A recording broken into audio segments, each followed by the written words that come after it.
میں نے پہلے بھی ان کو بولا تھا یہ منافق آدمی ہے، لیکن میں چپ ہو گیا. اب یہ جو کہہ رہا ہے کہ پختونخوا میں جیلی مینڈیٹ ہے، میں اس کو چیلنج کرتا ہوں کہ فارم 45 کھلواتے ہیں پورے صوبے میں، اس کے 3 لوگوں کے علاوہ اس کے سارے فارم 47 ہیں، یہ خود فارم 47 ہے.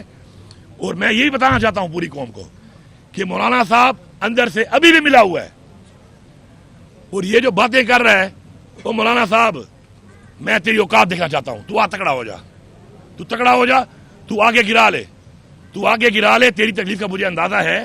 تم نے اسلام کے نام پہ ووٹ لیا، اسلام کے نام پہ ووٹ لینے کے بعد پختونخوا کے لوگوں کے سینٹیمنٹ ذرا زیادہ ہیں، پرو اسلامک زیادہ ہیں. ادھر تم نے ان کو بیوقوف بنایا ہوا تھا. عمران خان نے ثابت کیا کہ وہ اسلام کا سفیر ہے، اس نے اسلام کا مقدمہ پوری دنیا میں لڑا، ناموس رسالت کا مقدمہ لڑا. لوگوں کو پتا چلا کہ تم صرف دھوکہ دے رہے ہو، تمہیں لوگوں نے دھتکارا، ٹھڈے مار کے نکالا، عمران خان کو سپورٹ کیا. آج تیری حالت یہ ہے، اپنے حلقے میں تیری ضمانت ضبط ہے، وہ بھی جب میں نہ ہوں تیری ضمانت ضبط ہے. اوقات تیری یہ رہ گئی ہے، اپنے حلقے میں تو الیکشن نہیں لڑ سکتا. فارم 47 سے آیا تو بلوچستان سے ہوا ہے، باتیں تو پختونخوا ہی کر رہا ہے.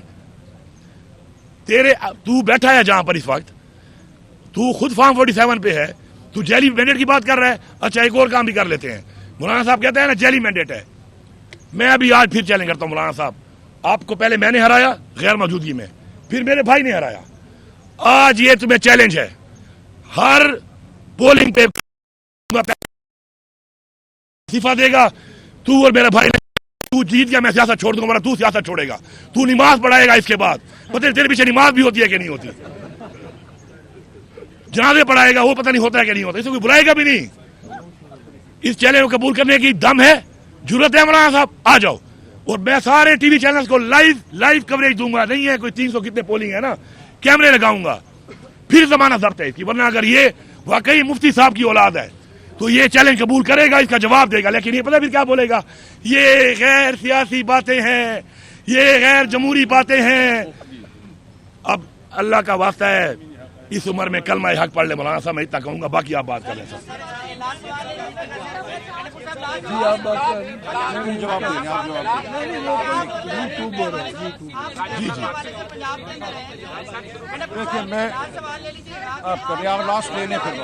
میں لاسٹ ایک منٹ بھائی، ایک منٹ، آپ لاسٹ سوال آپ لاسٹ سوال آپ لے لیں، پھر رائے صاحب بات کریں گے. جی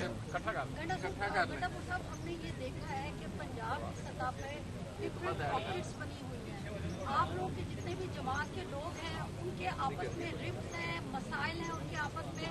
ہم نے ایسا معلوم ہوتا ہے کہ جیسے مسلمان کہتے ہیں اللہ کی تو مانتے، اللہ وہ مانتے ہیں لیکن اللہ کی پنجاب کی بات میں، تو آپ لوگوں کے جو لوگ ہیں وہ خان صاحب کو نقصان دینے کے لیے تیار ہیں، لیکن خان صاحب کے لیے اکٹھے ہونے کے لیے تیار نہیں. اس مسئلے کو آپ کیسے دیکھتے ہیں؟ میں پہلے جی پنجاب کے اندر آپ آئے ہیں، لیکن آپ کے پاس جو سینئر قیادت ہے پنجاب کی، آپ تاریخ کے حوالے سے چلے ہیں، علی حمزہ صاحب ہیں، یہ کہا جا رہا ہے کہ مریم نواز کی خواہش پر ان کو جو ہے وہ نہیں بلایا گیا.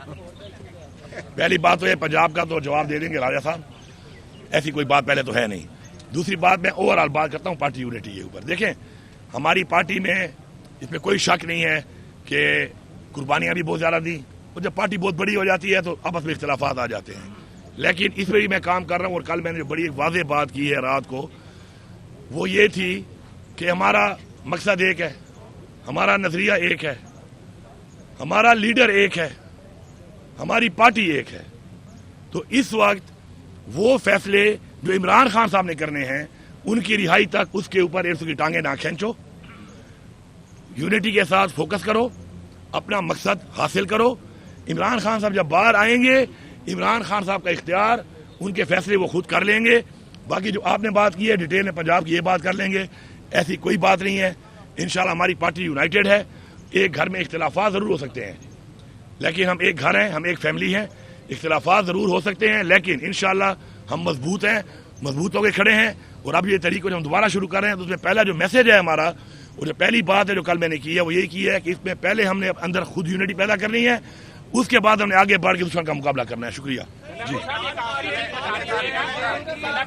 قاسم اور سلیمان کی پاکستان واپسی کو لے کے حکومت بہت سکتی ہے کہ عمران خان کے بیٹے پاکستان آ رہے ہیں یا نہیں آ رہے ہیں، اور اگر آتے ہیں تو کسی میں لینڈ کریں گے یا اسلام آباد میں؟ بھائی پہلی بات میں اس کا جواب ایسے نہیں دے دوں سر، ایک جواب میں دے دوں. پہلی بات یہ ہے کہ جو بات انہوں نے کی ہے بھائی آ گیا کوشچن آ گیا بھائی جی آپ بھی کر لیں بیچ میں. ٹوٹل 200 ہیں، 56 تو خالی ایک دن کے ہیں.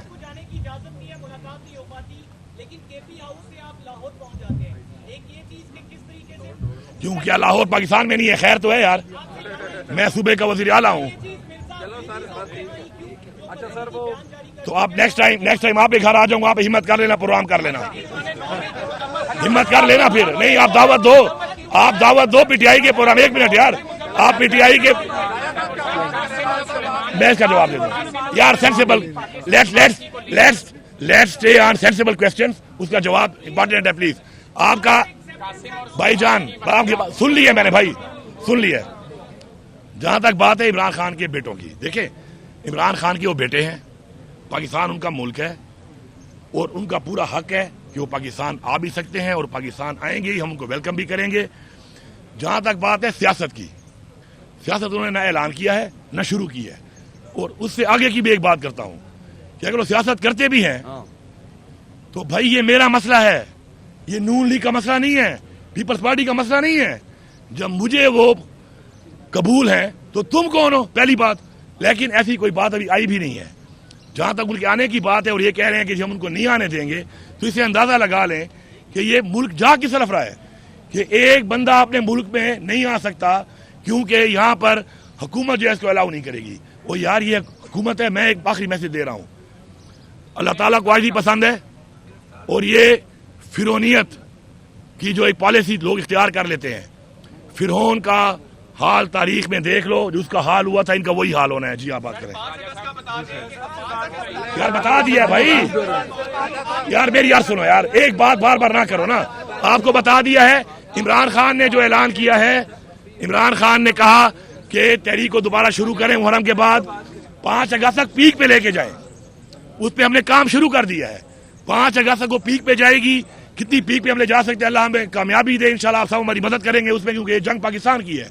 اس کے بعد آگے کیا ہوتا ہے؟ میں نے جو 90 دن کی بات کی ہے وہ میں نے اپنے آپ کو، اپنی پارٹی کو ایک ڈیڈ لائن دی ہے کہ بھائی اس کے بعد سیاست، ریاست اور اپنے مستقبل کا اپنے فیصلہ کرنا ہے کہ اگر ایسا نہیں چلے گا بس دیٹس اٹ، انف از انف. وہ ایک علیحدہ بات ہے، اس بات کو ابھی سے کمپیئر نہ کریں. پہلی بات تو ہے کہ بانی پٹھائی کی رہائی نہایت ہی ضروری ہے. پاکستان کے مسئلے حل کرنے والا ایک ہی شخص ہے اس وقت جو کر سکتا ہے یہ کام، اور وہ عمران خان ہے. اس طریقے سے عمران خان کو جیل میں ڈال کے اس ملک میں اسٹیبلٹی نہیں ہے پولیٹیکل، اس لیے آپ کے ملک میں انویسٹمنٹ نہیں آ رہی.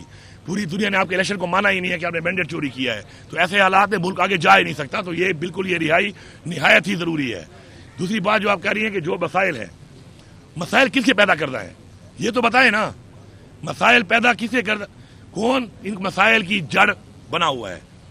مسائل کی جڑ یہ سسٹم بنا ہوا ہے جس نے مینڈیٹ چوری کر کے، رجیم چینج کر کے، غلط طریقے سے، غیر جمہوری طریقے سے حکومت گرا کر، عوام کے ووٹوں کے برخلاف جیلی مینڈیٹ سے حکومتوں کو بٹھا کر انٹرنیشنلی ایک غلط میسج دے دیا. ملک آگے بڑھ نہیں رہا، ملک چل نہیں رہا. اس کے بعد آج ہم اتنے کمزور ہو گئے ہیں، اتنے کمزور کہ ہم کلمے کے نام پہ بننے والا ملک،